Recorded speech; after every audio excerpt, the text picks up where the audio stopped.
What's up, you guys? So I'm here with a new video today, and here it is, you guys. This is the Monarch deck that my boy Alme sent in the replay for.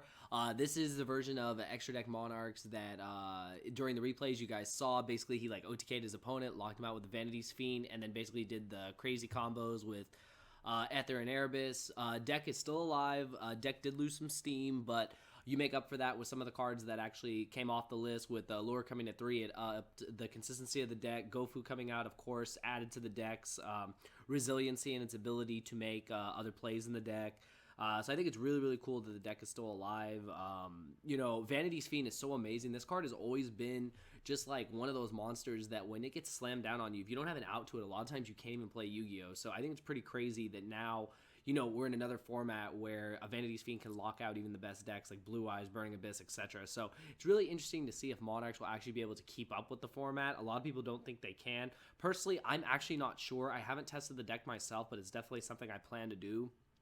And I'll actually make probably my own profile for Monarchs. So this is going to be Extra Deck Monarchs. We'll just get into it real quick. Just let me know what you guys think. Be sure to smash that like button. 40 plus likes would be awesome. For more deck profiles, more replays, just send them to my email. Send them to, you know, send me replays. Send me decks if you want me to cover them too. I can make another segment just for decks. We want to do deck doctor or anything like that. We can do stuff like that. Whatever you guys want to do, just send me emails with what you want done, and we'll definitely get into it. So let's get into this deck profile of Extra Deck Monarchs for this current format. So, of course, you got the one Garnet. We're playing Brilliant Fusion, so you have to play it.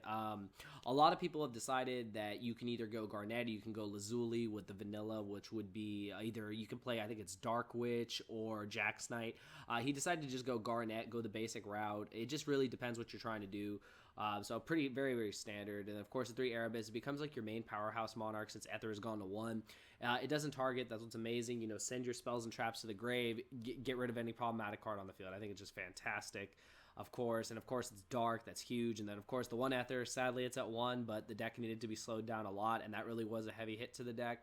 But now the deck has to really utilize Ether since you can only use it once. So you really just have to make up for that in other ways, and you do that by playing triple Vanity's Fiend. So triple Vanity's Fiend does so many things. So Vanity's Fiend alone is a floodgate monster. It's a 2400. When it hits the board by triggering a monster, it triggers return. It's a dark for a lure. It does so much for the deck. It's crazy. It just alone can win a lot of games. I remember even during Dragon Ruler format how just slamming a Vanity's Fiend down against the opponent was just game because they couldn't do anything. None of the normal like baby dragons could actually get over Vanity's Fiend. So Vanity's Fiend alone could just be an auto win. It was crazy. So I feel Vanity's Fiend will be very, very influential in this format, especially in decks like Monarchs, decks like Burning Abyss. They actually side deck this card. So I think it's going to be really interesting to see what happens when you know, if more Monarch players decide to give the deck a chance and decide to play this deck, I feel that they'll definitely go through this route and definitely want to play, you know, more Darks, more Allures, and more Vanity's Fiend because it's such an amazing card. So definitely this will become a staple in the deck.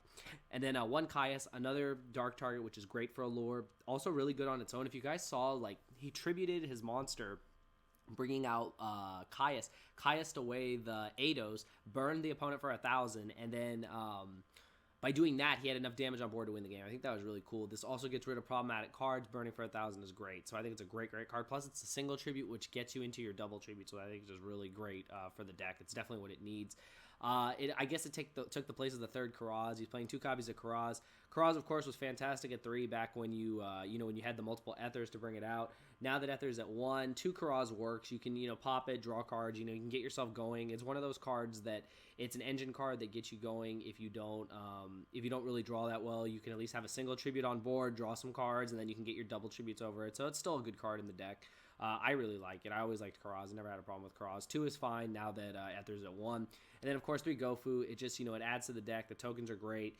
You know, it sets up your Ultimate to Zoken play. And, I mean, it's just a very solid card in general. Plus, it's a lore target. I mean, honestly, you couldn't ask for more in a card for this deck. This card is amazing.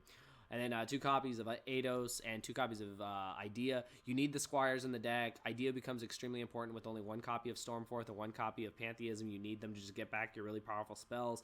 Plus, they work with each other in the graveyard so that you can keep going against your opponent. That's what you need. You need to keep having steam to keep rolling through your opponent. So I feel that the Squires are definitely the route that you're going to want to go now versus like Red Layer and other cards like that you used to be used in the past. So that's it for the monsters. It's 18 monsters. Now to the spells. 3 Allure. Allure coming to 3 really did a lot for the deck. You can up your dark count. It helps you draw deeper into your deck. The problem with Monarchs has always been that everyone says it builds, you know, enough bricks to build a house. Monarchs always had that problem. Even with triple pantheism, it wasn't enough to always get you there. With the lure now, you up your dart count and you just really try to dig for the combo pieces that you need, and you just try to get your engine rolling. And I would say with 3 allure and the pantheism, I would say it wouldn't get you there, so hopefully it does. I think the card is great. It just really works with the amount of darks that you're playing in the deck. Of course, the 1 lone pantheism, still without a doubt probably the best spell in the deck, outside of tenacity, which can become anything. But pantheism, we already know what it does. Just an amazing card. Of course, triple tenacity, it becomes the most versatile card in the deck. It becomes any card in your deck. As long as you have a Monarch, it works. So this card will always be a staple. This card is probably the most powerful card in the deck because it can literally become anything. You can hold it in your hand with the Monarch and say, okay, I'm going to turn it into this card this turn. So staple, of course. Foolish becomes a staple because with the Squires and with Erebus, you just can do whatever you want. Basically, cards has always been good, and now it's definitely become a staple in the deck because it adds more resiliency and more options to the deck that you might not have had if you didn't include it in the main deck. Twin Twister is versatile. You can play it in the main deck, you can play it in the side deck, just depends on what you're trying to do. If you feel the format's going to be back row heavy, you can play Twin Twister. If you don't feel it's going to be back heavy, you can side it. Just a really good card. You have cards you want to discard in your hand. You get your Monarchs to the grave and back with Erebus in the grave. You get your Squires to the grave and back, your Pantheism, etc. It just depends on what's going on in the current situation. So I think the card is just really good. It doesn't matter if it's in the main or side. The card will always, have versatility because there are decks that play a lot of back row. So standard there. Then, of course, the 1 Stormforth, powerful, unfair. Card needs to be played. It's just really, really good. And then 3 Brilliant Fusion. Card's insane. It raises the ceiling of the deck. Being able to have multiple normal summons. That's why the card is so good. That's why it's been in so many decks for so long. And it just, it just does so much for so many different decks. It raises the ceiling and it gives you options you wouldn't normally have if you didn't play the engine in the deck. 1 March. I'm assuming March is because you just go March of the Monarchs on Vanity's Fiend. And it's like, well, good game. Good luck outing this. So that's basically the main combo. You set this up with Vanity's Fiend. Your opponent has a really hard time getting around it. 2 Return, standard. I mean, you can play 3 if you want. I think people have cut it down now because without the triple Ether, you're not going to be really doing that much on your opponent's turn. So Return only works more so on your turn. I could be wrong, but I feel like that's the reason why people cut down on Return. Card's still really good, though. Gets you what you need. And then 1 Domain. This isn't a domain version, so Domain is there for, not only the spell name, but also to reduce the levels of the monsters so it can become easier to summon them. So I think it's cool. So that's it for the spells. And for the traps, very simple. 1 Escalation and 3 Prime. Prime is standard. Make your rank 5s. Defend against your opponent. Tribute fodder. Escalation is basically your other ethers, tribute summon on your opponent's turn, lock them out of the game. So really, really solid main deck. It's 40 cards. Extra deck, the Seraph Knight for the Gemini, for the Brilliant Fusion. The Ultimate Tazokin works with the Gofus. For the targets, you have the Crystal Wing Synchro Dragon and the Scarlet Red Dragon Archfiend, both very solid cards. For the rank 8, you have Hope Harbinger, self-explanatory.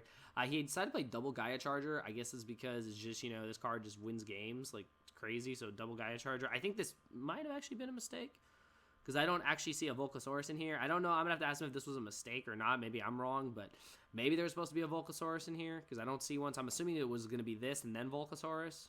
I actually just caught that now, so I'm not actually sure, but I'm going to assume one of these is a Volcasaurus. I don't see one in here. Then we've got Super Quantum, we got the Red Layer, the Magna Liger, we got the Zenmaio to pop back row. Tyrus is versatile. If the opponent still plays Rivalry or Warlord, you have a way to get over stuff. Adrius can pop problematic cards. He plays 2 of them. That's interesting. 1 copy of Pallades. Pallades works really well because Prime Monarch is just a free Pallades pretty much. Durandal is just an amazing card. Just can do so much for you depending on the situation you're in. And Shark Fortress promotes OTKs with Monarchs. For the side deck, side decks are open to everyone. This is, I guess, the side deck that he provided with the deck. He just sent me the deck today.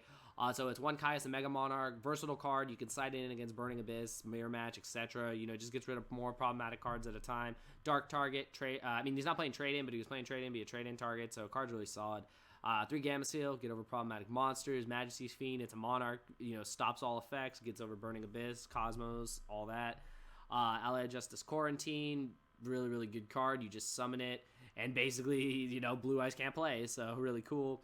2 Max C, versatile hand trap. Side in against decks and special summon a lot, which is like every deck except Monarchs. And then 3rd Twin Twister, another March to solidify your lock. Another copy of I don't even know if this is a side deck. I'm assuming that these cards were just like extra fill slots if you wanted to put Return and Escalation in the deck. But this is basically it, you guys. You guys wanted to see the list. He also said he did have a list that played Pot of Desires. If you guys want to see that list, let me know. Let me know in the comments below. Like I said, just give this video 40 plus likes for the deck profile. We'll definitely be having more replays here on the channel, as well as more deck profiles. If you want to submit a deck profile to be shown here on the channel, let me know. Give me the reason why, and I'll definitely feature here on the channel. Like, again, thank you, so much for sending me these replays. I really enjoy doing them. I love watching your guys' games. It's awesome.